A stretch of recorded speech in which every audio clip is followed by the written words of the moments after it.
dan staf pengajar ini ada program pelatihan khusus nggak Pak buat menjaga kualitas pembelajaran itu tetap terjaga gitu? Oh, ada. Untuk program peningkatan mutu SDM ya maksudnya. Di kita ini program peningkatan mutu SDM tiap 1 tahun sekali itu kita mengadakan program IHT. Perlu diketahui juga selama kurang lebih 2 tahun berturut-turut itu kami salah satu PKBM yang di Kabupaten Kuningan itu mendapatkan apresiasi dari pemerintah berupa bantuan operasional kinerja. Ini merupakan apresiasi dari kementerian atas kinerja PKBM yang dilihat rapor pendidikannya itu baik dalam satu kabupaten. Dalam satu kabupaten itu kurang lebih ada 13 PKBM yang mendapatkan pos kinerja dari 110 PKBM yang di Kabupaten Kuningan. Nah, dana bos kinerja itu kami gunakan untuk peningkatan mutu SDM semuanya, karena memang peruntukannya untuk peningkatan SDM. Untuk kegiatan rutinnya kami laksanakan tiap 1 tahun sekali itu ada kegiatan IHT di PKBM, mulai dari peningkatan mutu untuk KOR maupun peningkatan mutu untuk tenaga pendidiknya. Selain itu, kami juga terpilih sebagai salah satu peserta dalam pelatihan pembelajaran mendalam yang dilaksanakan oleh pihak kementerian. Jadi untuk peningkatan mutu SDM, kami selalu laksanakan rutin tiap tahun dalam melaksanakan peningkatan mutunya.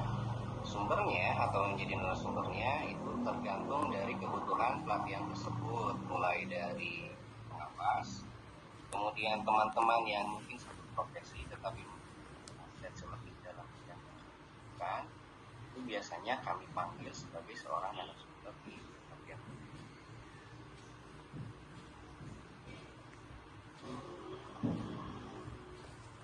Baik, lalu untuk itu Pak, apa tantangan terbesar yang dirasakan pihak yayasan dalam mengelola data kehadiran, jadwal mengajar, dan sistem penggajian pengajar dengan jadwal belajar yang fleksibel? Untuk tutornya berarti ya? Baik. Iya Bapak. Sebenarnya nggak datangnya kalau misalkan tantangan itu sebetulnya lebih menitikberatkan pada permasalahan yang mungkin timbul ketika kita melaksanakan penggajian, kemudian sistem pembelajaran atau KBM yang efektif, ya apalagi ya.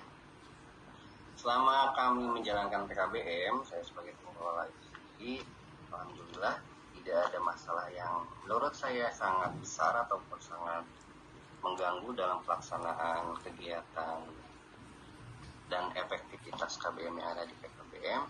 Untuk sistem penggajian sendiri kami laksanakan itu pembayarannya biasanya tiap 2 bulan sekali Mbak. Jadi tiap tidak 1 bulan. Sistem penggajiannya kita masih menggunakan sistem manual, tidak menggunakan sistem payroll. Kemudian untuk sistem absensi itu sendiri yang memang fleksibel, kita tetap menggunakan sistem absensi yang manual untuk tetap buka, dan untuk WFH atau kegiatan pembelajaran yang dilaksanakan di rumah atau WFH yang kegiatan pembelajarannya itu di hari-hari sekolah dari Senin sampai Jumat, itu kita tetap melaksanakan laporan melalui grup WhatsApp yang mungkin nanti akan kita di dalam grup tersebut efektivitas dari kelas tersebut. Misalkan di program paket B ya atau paket C, satu tutor itu mengampu 1 kelas. Ambil contoh tutor Ani, dia mengampu paket C di kelas 10. Nah, dalam 1 minggu itu sesuai jadwal yang sudah kita tetapkan di awal semester, 1 hari itu biasanya kami akan melaksanakan penjadwalan 1 mata pelajaran. Untuk pembelajaran dari Senin sampai Jumat yang sudah kita tetapkan, pembelajaran itu karena memang sifatnya fleksibel, untuk warga belajar bisa dipelajari mulai dari jam 6 pagi sampai jam 10 malam. Tergantung dari waktu fleksibel warga belajar yang menjadi peserta di PKBM SPA. Kita ambil contoh misalkan hari Senin kita ambil pelajarannya IPS ya. IPS itu kami hanya memberikan motivasi ataupun memberikan pengumuman dalam grup kelasnya masing-masing agar melaksanakan pembelajaran melalui LMS yang sudah kita siapkan. Pelaksanaan pembelajaran itu dimulainya dari jam 6 sampai jam 9. Maksudnya dari jam 6 sampai jam 9 atau jam 10 malam itu adalah waktu fleksibel satu orang warga belajar dalam melaksanakan pembelajaran secara pembelajaran mandiri. Sebentar ya Bu ya.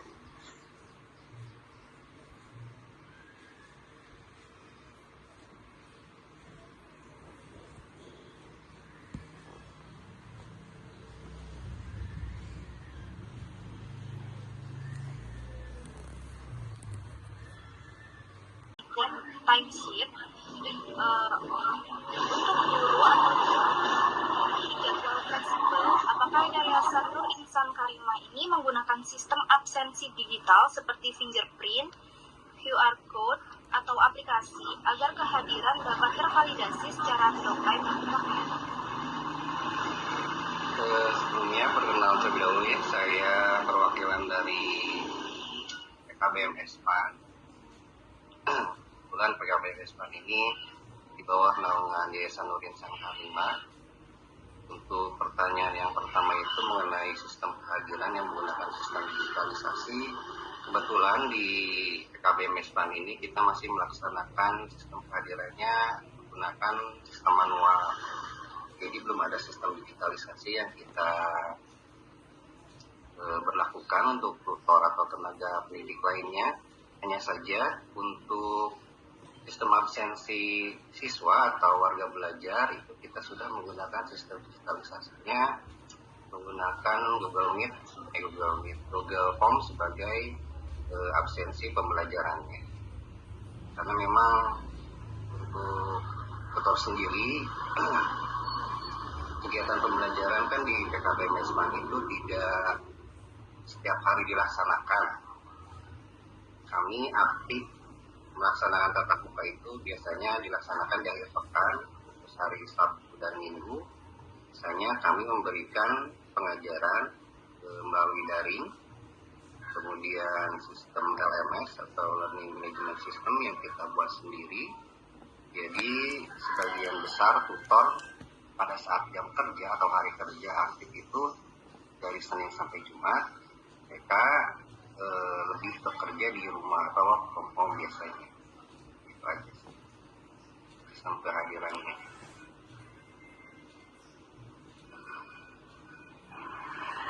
Baik, lalu untuk yayasan sendiri itu menggunakan timesheet atau laporan mengajar khusus untuk memantau jam mengajar tutor, misalnya seperti mencatat berapa jam pengajaran yang dilakukan dalam satu minggu atau per program belajar, begitu Bapak? Untuk itu sepertinya lebih pada penjadwalan ya. Iya, penjadwalannya sendiri seperti yang tadi sudah saya sebutkan. Kalau memang di program kesetaraan itu kami kan memang lebih mengacu pada waktu yang fleksibel untuk kegiatan pembelajarannya. Untuk penjadwalan kita memang sudah ada ya. Hanya saja sistem belajarnya terkhusus untuk program kesetaraan itu karena memang ada program pembelajaran mandiri. Jadi untuk para belajar maupun para tutor laksanakan pembelajaran itu bisa dilaksanakan melalui pembelajaran jarak jauh atau daring. Untuk jadwal sendiri kami susun tiap semester dalam satu minggu bersama dengan sekolah formal. Untuk mata pelajaran tertentu kami melaksanakan penjadwalan itu melalui blok waktu. Seperti keterampilan harus kami berikan itu kami biasanya menyelenggarakannya dalam satu semester itu satu kali. Terus untuk keterampilan kami kan fokusnya pada keterampilan tata boga ya. Tata boga dan hidroponi dalam satu semester itu kita pilih salah satu keterampilan yang akan kita berikan. Hanya saja pelaksanaan itu dilaksanakan seperti model melakukan pembimbingan khusus dalam satu minggu. Misalkan kita 1 minggu nih di semester 1 atau semester kecil, kita fokus keterampilannya pada tatap muka. Nah, biasanya kita ngambil tutor luar sebagai pengisi dari materinya yang dilaksanakannya selama kurang lebih 1 minggu. Dilaksanakan full pembelajaran kepelatihannya. Kemudian di semester 2 kita jadwalkan juga untuk keterampilan hidroponik. Tutornya sendiri, pembelajaran itu tetap dilaksanakan melalui sistem fleksibel, waktu yang fleksibel dari Senin sampai Jumat. Hanya saja untuk hari Sabtu itu kita usahakan tatap muka. Pelaksanaan tatap muka itu tergantung dari kesediaan warga belajarnya juga, karena memang warga belajar itu kan sebagian besar memang sudah bekerja ya, jadi tidak semuanya orang free, mereka semuanya kebanyakannya bekerja, hanya saja memang mungkin entah kerjanya itu wira swasta atau lain sebagainya, tapi jadwal yang kita susun itu biasanya kita tentukan di awal tahun pelajaran biasanya.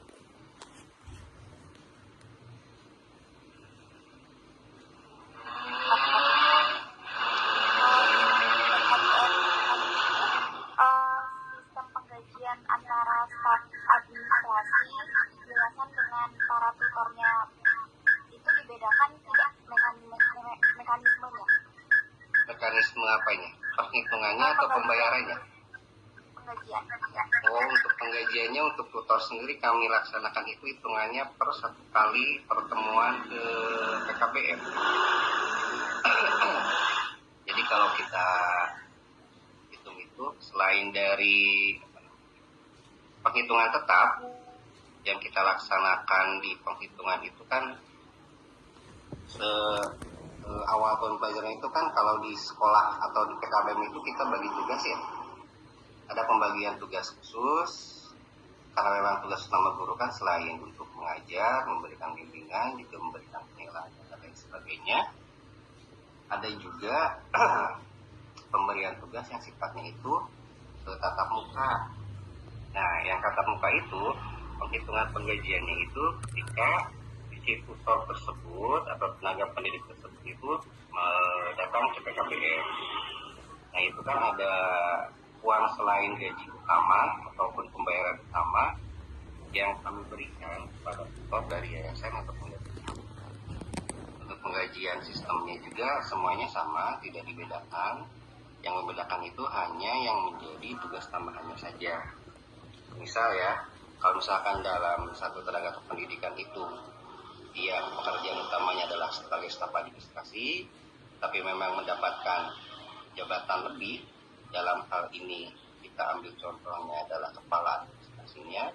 Nah, itu adalah ada tunjangan khusus untuk kepala administrasinya, selain dari tunjangan transportasinya juga. Nah, kalau memang dalam satu waktu atau dalam satu semester itu ada kegiatan selain dari kegiatan rutin yang kita laksanakan, semisal asesmen, kemudian pelatihan dan lain sebagainya, sistem penggajiannya atau pemberian honornya itu berdasarkan kegiatan yang dilaksanakan pada semester berjalan. Karena memang kan sistem yang digunakan untuk keuangan atau rencana kegiatannya itu dalam satu semester tiap 1 tahun anggaran.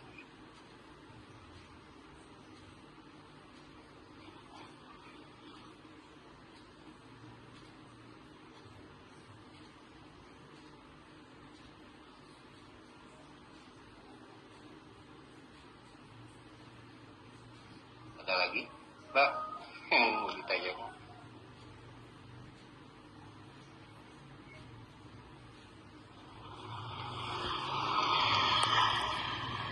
Perkenalkan, kami dari kampus Universitas Pembangunan Veteran Jawa Timur, dari program studi akuntansi, khususnya kelompok 8. Sebelumnya kami ingin mengucapkan terima kasih kepada Bapak yang telah berkenan menerima dan meluangkan waktunya untuk kami pada kesempatan kali ini. Jadi tujuan meet kami hari ini adalah untuk melakukan wawancara sekaligus menggali informasi terkait sistem penggajian, pencatatan waktu kerja, serta manajemen sumber daya manusia yang diterapkan pada Yayasan Nur Insan Karimah, khususnya dalam pengelolaan tenaga pengajar dan staf staf di lingkungan pendidikan non formal paket C PKBM S4. Melalui wawancara kali ini, kami berharap dapat memperoleh wawasan dan pengalaman nyata mengenai bagaimana yayasan mengelola administrasi serta SDM agar kegiatan pembelajaran dapat berjalan dengan baik dan terorganisir. Apabila nanti terdapat pertanyaan yang kurang berkenan, kami mohon maaf sebelumnya, Bapak. Besar harapan kami agar wawancara ini dapat berjalan dengan lancar dan memberikan manfaat bagi kedua belah pihak. Baik, untuk memulai wawancara kali ini, izinkan kami mengajukan beberapa pertanyaan kepada Bapak. Silakan teman-teman.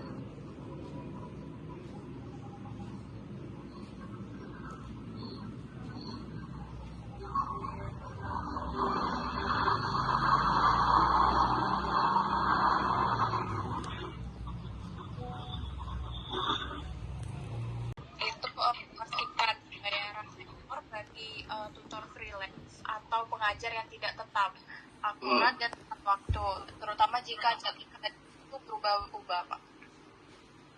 Bisa diulangi lagi nggak, Pak? Ini sinyalnya kurang bagus. Bagaimana cara yayasan itu memastikan pembayaran honor bagi tutor freelance atau pengajar yang tidak tetap itu biar tetap akurat dan tepat waktu, terutama jika jadwal belajarnya itu berubah-ubah. Oke. Untuk tutor itu kalau di kita istilahnya sebutnya tutor panggil ya, Pak ya. Nah, tutor panggil itu biasanya kita kasih penggajian atau honorer itu berdasarkan tajuk kegiatan yang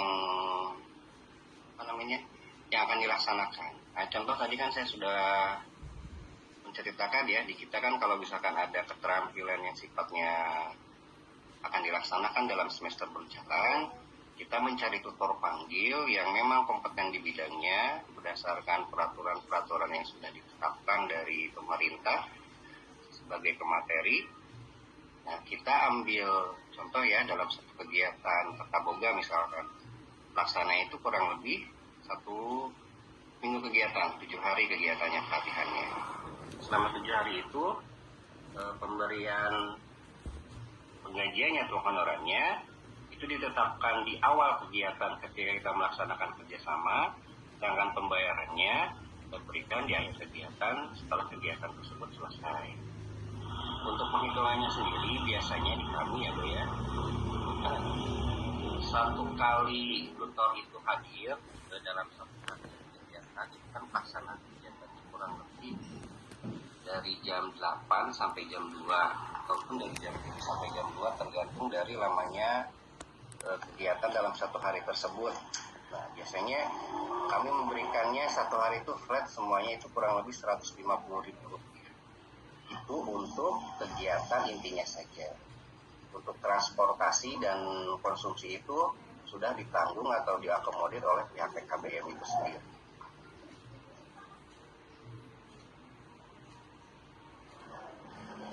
Beda-beda, Pak.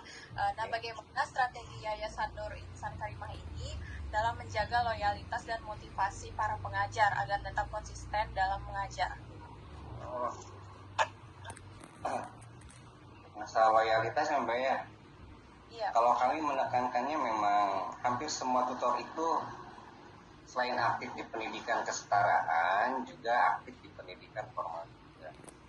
Kami ini backgroundnya dari guru SMK semua. Ada yang dari pelajaran keterampilannya manajemen perkantoran, ada yang dari TKV atau multimedia, kemudian ada yang memang guru bahasa dan lain sebagainya. Penekanan loyalitas yang kami berikan kepada tutor itu tidak bergantung ketika kami merekrutnya ya, Mbak ya. Jadi ketika kami merekrut itu, kami menanamkan kecintaan tutor tersebut terhadap dunia pendidikannya. Kalau misalkan untuk melihat nominal rupiah dan lain sebagainya, karena kami memang belum memenuhi persyaratan yang lebih ataupun memang tersandung pada peraturan dari BOSP yang kami terima nih dari pemerintah. Hanya saja apabila memang kami menanamkan bukan citra ya, Mbak ya, kami menanamkan itu untuk tutornya itu adalah sebagai bagian dari kecintaan kami untuk dunia pendidikan, Nah, loyalitas tutor itu alhamdulillah tidak bisa dipandang sebelah mata. Dari 8 tutor, kurang lebih ada 7 tutor ya Mbak ya. Ada 7 karyawan, jadi 6 tutor, kemudian 1 tenaga pendidikan. Itu dalam hal loyalitas peningkatan kesetiaan kerja atau etos kerja di PKBM itu kami sudah menanamkan dari awal bahwa memang di PKBM ini kami ingin bergelut dalam dunia sosial ketika membantu para warga belajar yang memang background kemarin putus sekolahnya itu kebanyakannya dari ekonomi, itu menjadi tujuan utama kita dalam melaksanakan KBM. Jadi alhamdulillah para tutor maupun tenaga pendidik yang saat ini masih aktif di PKBM kami tanpa memang memandang basic dari keuangannya tersebut, mereka bisa berjalan sampai sekarang. Ya meskipun pada dasarnya kami juga tetap berusaha untuk melaksanakan peningkatan mutu ekonomi kepada pihak tutor maupun pihak tenaga pendidikan. Hanya saja memang peraturan yang kami dapatkan dari pihak pos pusat atau kementerian pusat tentang rencana anggaran itu kan tidak boleh lebih dari 40% dalam penganggaran untuk pemberian gaji staf maupun tutor.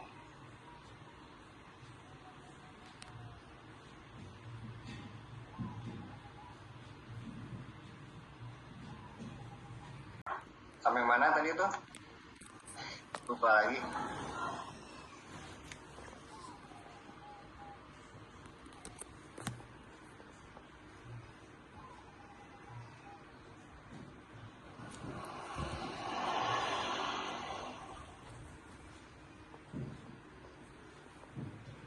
Tadi itu sampai ini Pak yang pembelajaran yang fleksibel dari jam 6 sampai jam 10.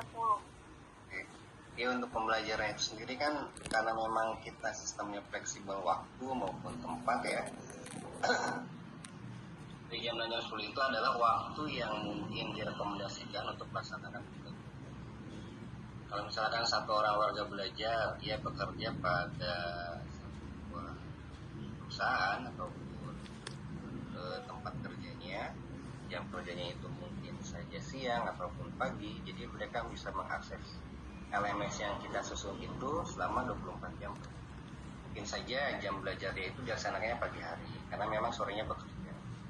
Itulah dengan warga belajar yang lainnya, memang yang bagian jam kerjanya di sore hari atau tergantung dari jam kerja untuk seorang warga. Itu sih untuk pembelajaran di PKBM kami.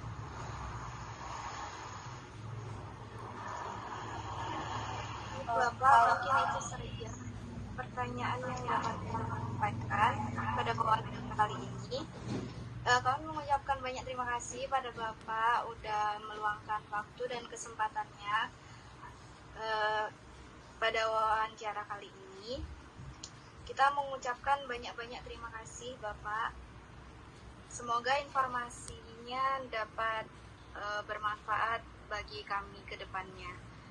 Apabila selama proses wawancara ini terdapat